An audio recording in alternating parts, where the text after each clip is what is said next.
pergunta é se eu acredito na cidade de Shambhala, se ela é real ou não. É isso que você quer saber? Bom, eu vou dar a minha visão particular, principalmente baseado na época que eu trabalhei e pesquisei lá os yogis do Tibete.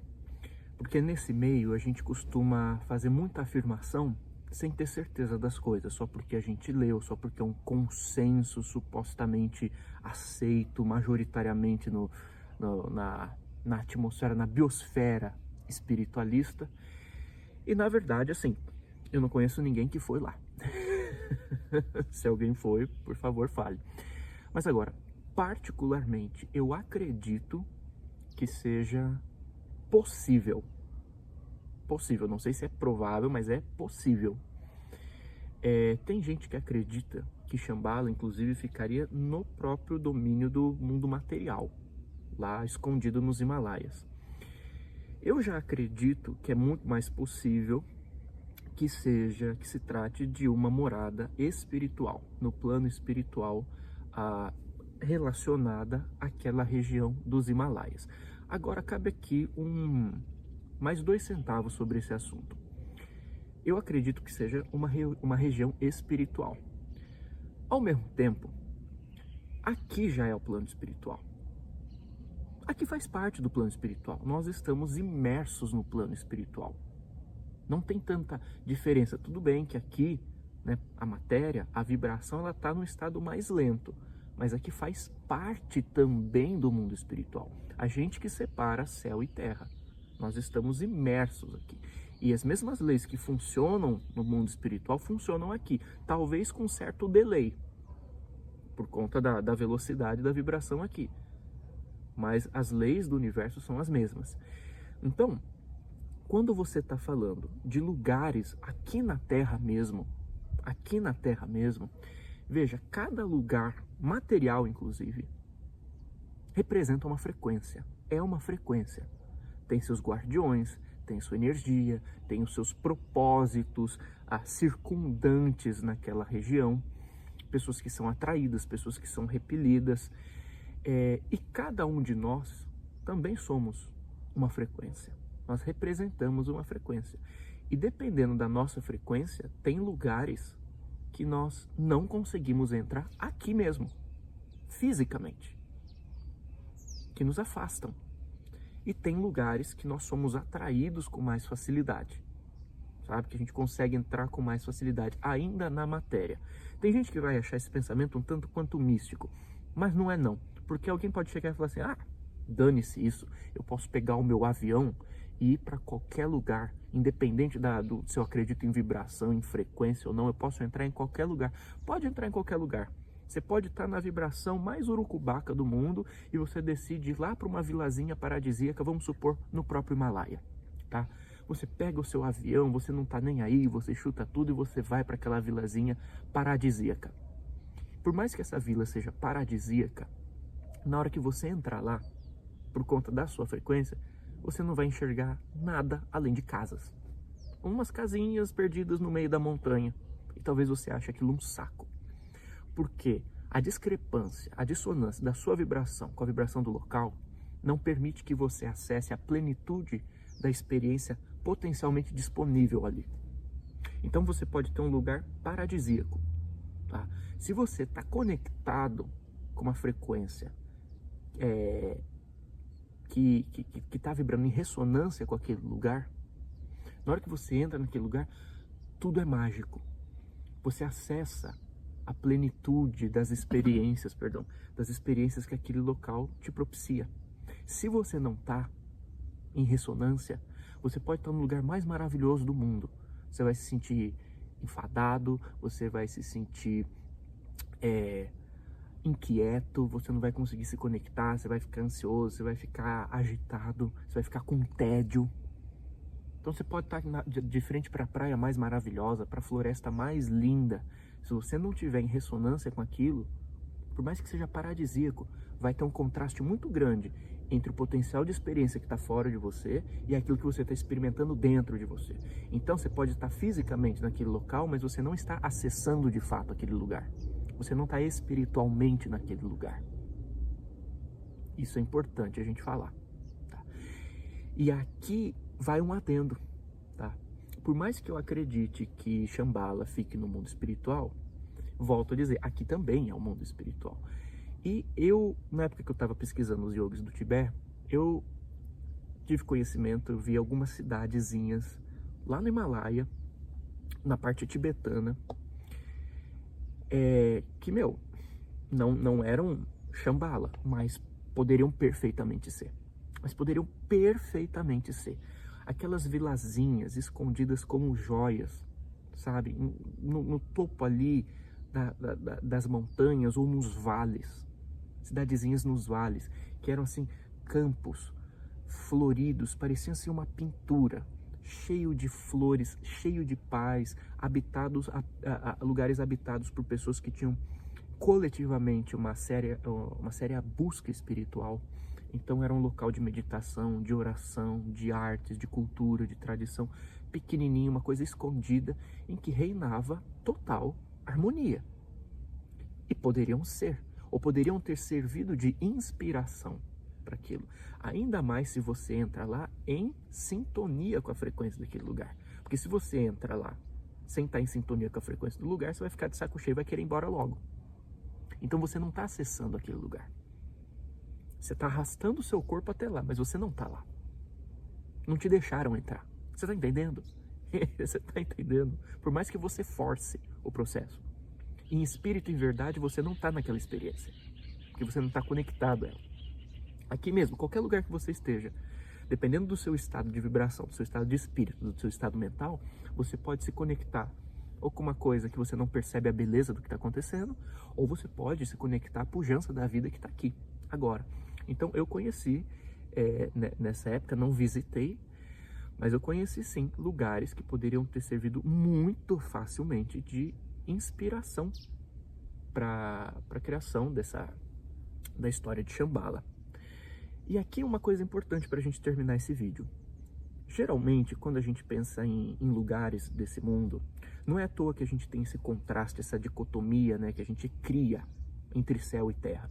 Eu gosto muito de uma frase da Paola, minha esposa, que ela diz assim: o paraíso não é feito só de céu. O paraíso é feito de terra também. Aqui é a manifestação do paraíso. A pergunta é, nós estamos sintonizando com esse paraíso que está aqui? Olha para a natureza, você tem alguma dúvida de que aqui existe um paraíso? A questão é, a gente sintoniza com esse paraíso?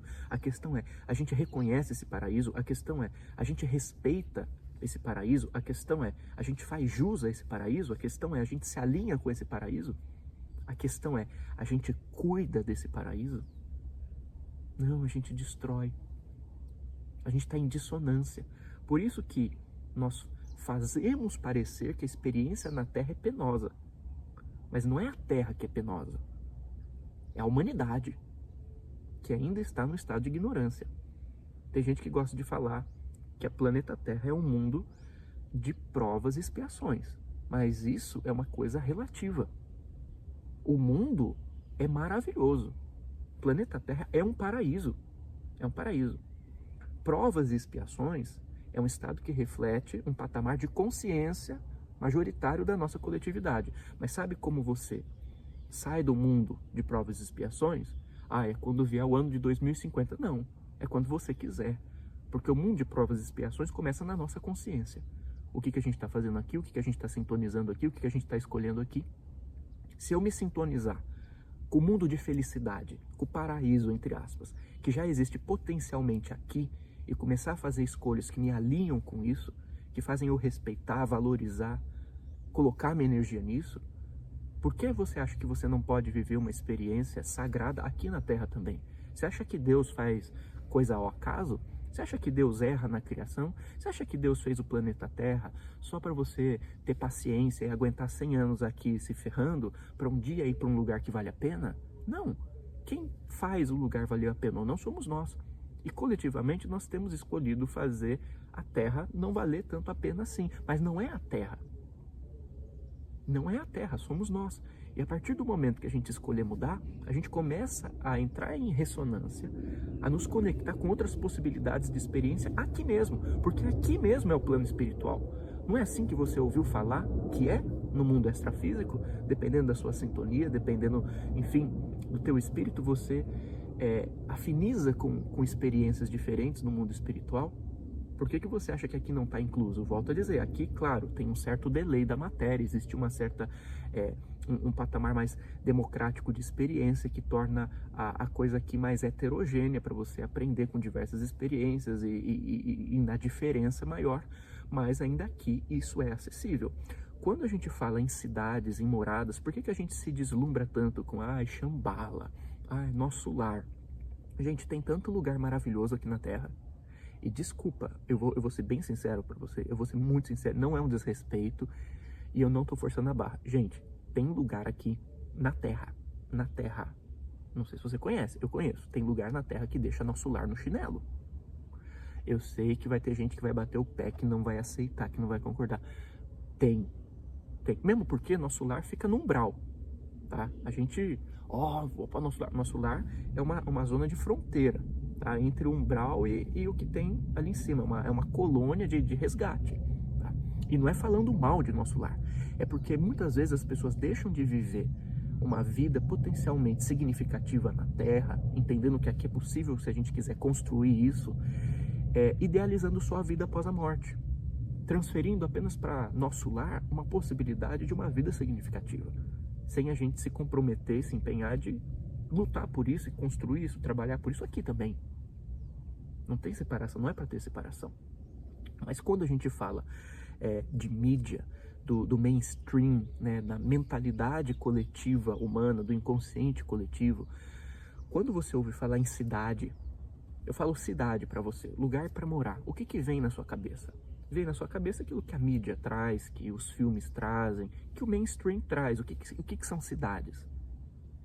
São Paulo, Rio de Janeiro, Brasília, Nova York, Barcelona, Madrid, e a gente pode ir Tóquio, a gente pode aumentar essa lista, mas geralmente são grandes cidades, grandes centros, né, bem mainstream, bem heterogêneos, que refletem muito desse paradigma que a gente tem de uma coisa mais agitada, mais urbana, mais, sabe, a conquista acima do planeta, a conquista do sucesso do ego acima do planeta, porque é isso, se você tem uma cidade que para ela existir você tem que destruir a natureza e não tem harmonia com ela, e é poluição, e é tudo cinza, tudo concreto, tudo quadrado, tudo estressado, tudo agitado, não respeita um ritmo orgânico da vida, que é um ritmo mais devagar, fica difícil. Só que quando a gente acha que cidades ou viver na Terra se resume apenas a isso, e não que dentro disso também não possa ter lugares maravilhosos, com certeza. Existem certos bolsões e escolhas saudáveis ali. Mas agora, às vezes a gente acha que morar na Terra é só isso. Quando a gente fala em cidade, a gente acha que é só isso. Gente, a verdade que precisa ser colocada é que isso não resume o que é a vida na Terra e muito menos o que é cidade na Terra. Existem inúmeros lugares em todos os países praticamente que são lugares paradisíacos. Pequenas vilinhas, pequenas cidades escondidas assim em lugares maravilhosos, com natureza, com civilidade, com respeito, com qualidade de vida. Que a pessoa vivendo ali, ela não fica bitolada em ter que morrer um dia para viver uma vida sagrada. Nesses lugares as pessoas se reúnem como coletividade, como comunidade, para trabalhar e perseguir esse ideal em comum e construir esse ideal. Então naquela pequena atmosfera, naquele pequeno nicho, esse ambiente de respeito, de civilidade, de reverência com a natureza, de equilíbrio, de qualidade de vida, passa a predominar. E eu te faço a pergunta, por que não? Por que não deveria predominar? Não é para isso nos espantar, é para o contrário disso nos espantar. Por que uma Shambhala, no sentido de ideal, de estrutura, não pode também acontecer no plano físico? O que nos impede disso? Sabe, a gente tem capacidade para criar inteligência artificial, a gente tem capacidade para ir para a Lua, a gente tem capacidade para estar com o telefone na nossa mão. Você está me vendo em outro lugar do mundo. Por que a gente não tem capacidade para simplesmente criar um estilo de vida coletivo saudável? Tá? Saudável. Então existem vários lugares em todos os países. E tem gente que fala, ah, não, mas é coisa mais cara. Às vezes é muito mais barato do que você está pagando para viver no inferno. Então tem que entender que essas coisas existem aqui. Só que é igual ao plano espiritual. São frequências. A Terra são muitas frequências em paralelo aqui, inclusive no mundo físico. O mundo material não é tão material quanto a gente pensa. Cada lugar aqui é uma frequência. E cada um de nós somos uma frequência também. Tem lugares em que a gente não consegue entrar por conta da nossa frequência. E volto a dizer, por mais que a gente arraste o nosso corpo para lá, que é possível, você não vai se conectar com aquilo, você não vai estar ali. E existem lugares que a nossa frequência abre os caminhos. Que a nossa frequência abre as brumas. E materialmente a gente entra. Mas a gente tem que ser convidado, a gente tem que sintonizar. Tem que ter uma reverência pela Terra. A gente entende isso na filosofia druídica como uma reverência pela Terra. A Terra também é espiritual. Então, quando eu peço licença, quando eu me adequo, quando eu me alinho, os lugares me convidam. Os guardiões dos lugares me convidam e abrem as portas e abrem os caminhos para mim. Isso é importante a gente saber, porque as nossas crenças moldam também essa frequência. Então, se eu tenho uma crença dentro de mim muito forte de que aqui é um lugar só de provas e só de expiações e que é um lugar terrível, isso bloqueia a minha frequência de sintonizar com algo que possa ser diferente disso. Então, é importante a gente trazer essas informações de que a Terra é sagrada, de que aqui tem lugares maravilhosos. A gente tem que trazer a ideia e firmar a ideia, sim, tá? De que a gente pode construir coisas lindas aqui. Coletivamente, ainda que seja um lugarejozinho, e não precisa ser afastado no meio do nada, não. Às vezes que seja um bairro, que seja na rua da sua casa, você pode construir isso. Por que não? Essa harmonia que é o normal. A gente que abaixa muito o nível e naturaliza. Gente, você viver com segurança, com tranquilidade, com qualidade de vida, isso não é luxo. Isso é o normal, é o básico. Nós que nivelamos muito por baixo, aceitamos absurdos e normalizamos. Naturalizamos. Achamos que isso é o natural e que viver uma vida digna e respeitosa é algo de... Não, senhor, não, senhora. Você é filho de Deus. Você acha que você é filho de quem? Pelo amor de Deus, levanta esse queixo um pouco. Não no sentido do ego, no sentido do orgulho, mas no sentido do seguinte: você não é dono do mundo, você não é dona do mundo, mas você é filho do dono. Você é filha do dono. E o dono caprichou. Por que a gente tem que se colocar em situações?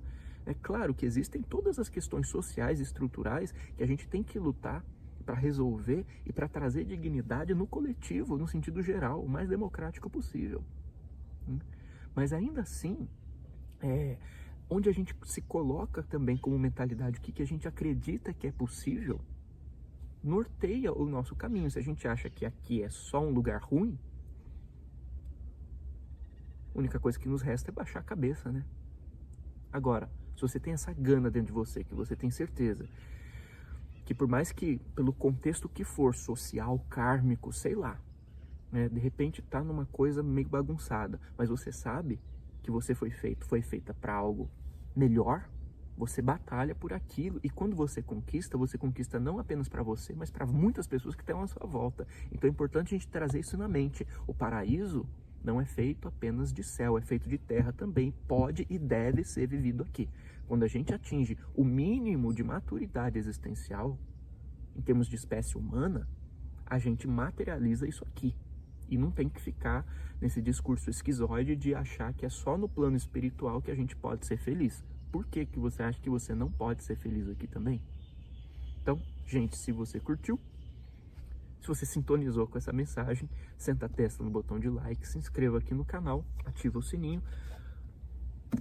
Recomendo o meu livro mais recente, Mediunidade, Experiências Paranormais Sem Censura, que a gente fala de várias coisas relativas a isso. Tem inclusive um capítulo falando de questão espiritual das cidades, energia das cidades, psicosferas das cidades. Então eu vou fazer propaganda desse livro até ele estar na sua mesinha de cabeceira, tá bom? Tenho certeza que você vai adorar. Vou deixar o link aqui embaixo. Considere também Você que está nos assistindo, contribuir com o apoia-se do nosso canal, que seja com R$1, se for possível, porque a situação atual do YouTube, com as mudanças nas políticas do YouTube, a gente está literalmente pagando para trabalhar aqui no YouTube. Tá? O que o YouTube está trazendo para a gente não consegue nem reinvestir para manter as coisas aqui. Então, se esse conteúdo é significativo para você, considere. Vou deixar o link aqui embaixo. Não é uma questão de quantidade, é uma questão de qualidade, de coração. Quem tiver ali presente nessa massa de união, a gente consegue mudar as coisas aqui. Então, muito obrigado. Fica na paz, brilha sua luz. Um beijo na sua alma e receba um abraço do tamanho